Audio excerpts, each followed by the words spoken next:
Sejam bem-vindos, meu nome é Sami Hessen, diretor do Núcleo Integrado de Saúde São Lucas. Hoje nós vamos falar sobre células-tronco, conceito e perspectivas. Um dos temas mais atuais dentro da medicina é o estudo das células-tronco. E essas células-tronco, elas são o que exatamente?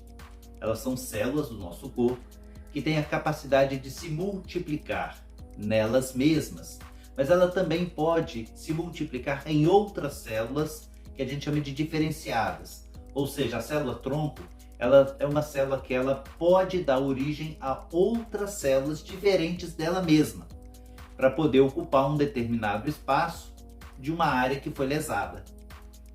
A célula-tronco tem como base dela, como o principal objetivo, fazer uma reparação, caso algum setor do nosso corpo sofra algum tipo de agressão. Mas as células-tronco, elas são divididas em categorias.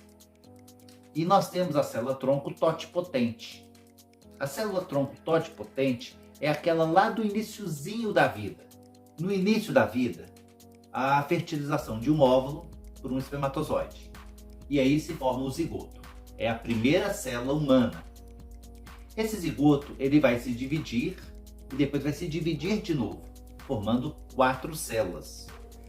Essas 4 células, elas são consideradas como totipotentes, porque se você tirar uma célula dessas 4, ela é capaz de reproduzir e formar todo um indivíduo do zero, ou seja, é um indivíduo novo que foi então construído a partir daquela célula das 4.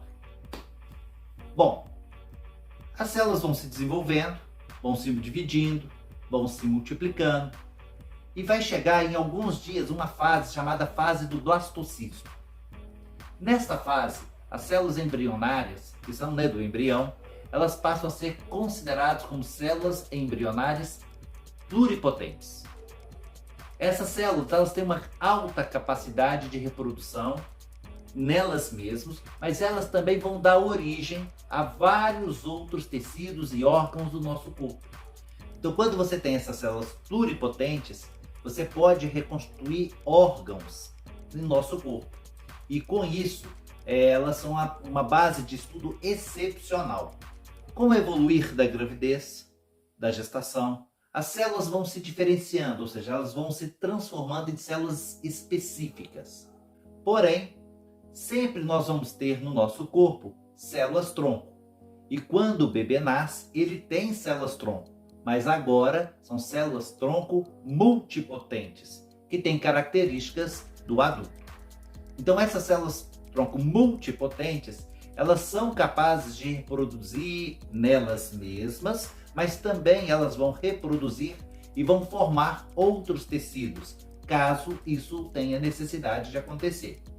Essas células multipotentes que vêm do bebezinho, elas são colhidas no cordão umbilical assim que há o nascimento.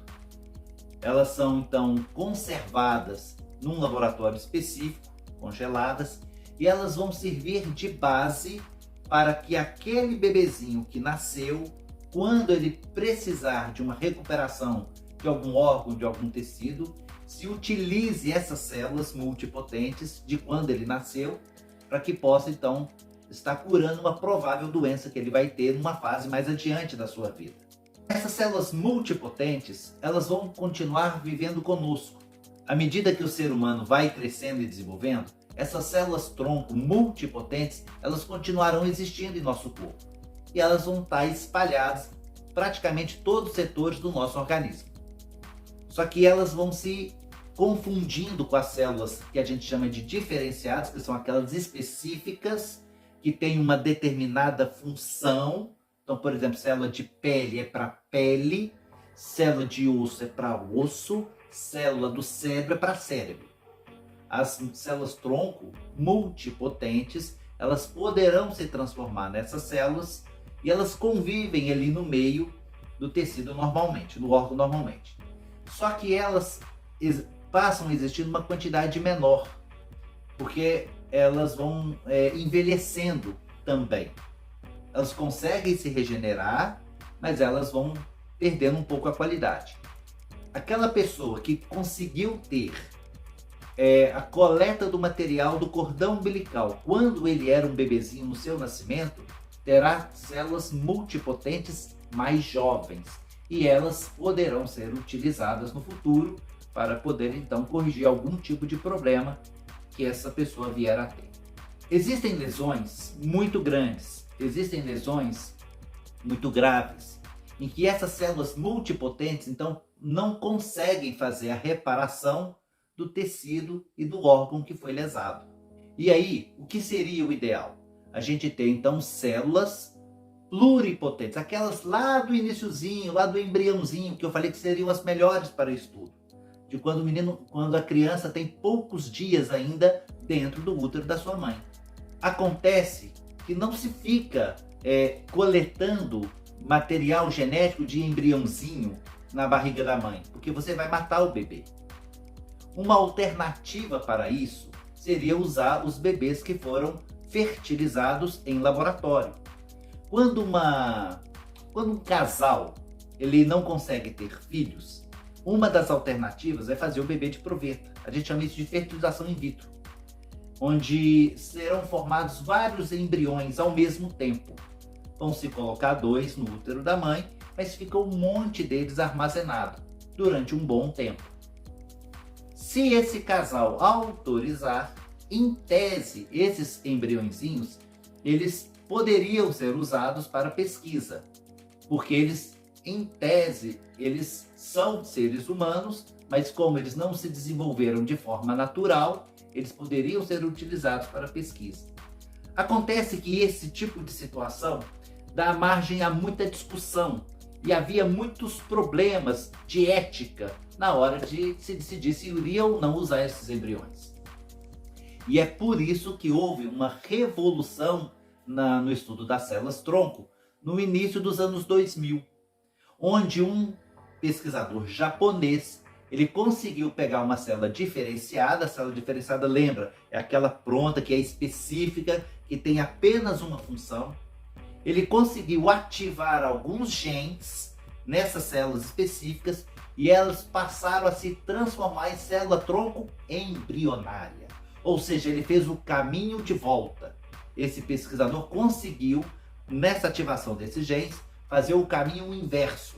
Então a célula que estava, vamos dizer assim, diferenciada, adulta, especializada, ela voltou, é como se ela voltasse no tempo. E isso abriu um leque absurdo para as pesquisas.